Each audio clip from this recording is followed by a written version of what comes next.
Comment parler du Tour 1914 sans parler des Pyrénées, du Tourmalet? Le 8 juillet, le Tour entre dans la démesure. Tandis que le président Poincaré, lui, prend le bateau pour Saint-Pétersbourg, resserrer l'alliance franco-russe avec le tsar Nicolas II.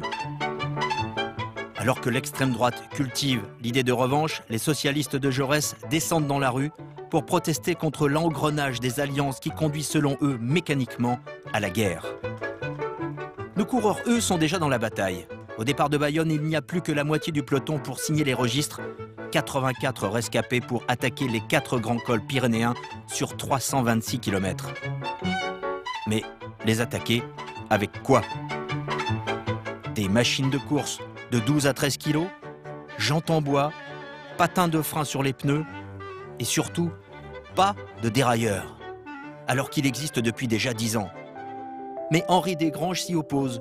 Le patron du Tour, qui ne pédale pas lui, refuse tout ce qui peut rendre la tâche moins dure au coureur et sa course moins spectaculaire. Il était déjà contre la roue libre. Jusqu'en 1937, le changement de vitesse automatique sera hors la loi sur le Tour. Ce 8 juillet 1914, l'étape est dantesque. Le Français Henri Pélissier, parti trop fort devant, va s'écrouler dans un fossé du Tourmalet. Il est sauvé par Émile Georget qui l'oblige à s'alimenter et le remet sur sa machine.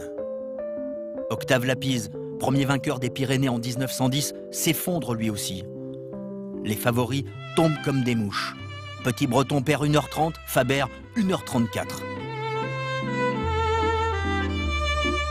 Il y a quelques années, des passionnés ont recouru cette étape, sur du goudron, mais avec le même matériel. En retournant la roue pour changer de développement, en freinant avec les pieds dans les descentes de col, en s'arrêtant dans un café pour réchauffer le corps transi.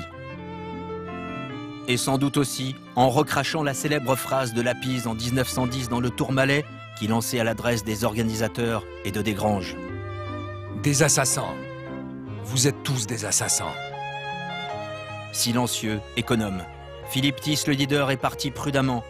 Il termine second à Luchon derrière Firmin Lambeau, un autre Belge de Peugeot. L'avance prise par Thys ce jour-là sera décisive.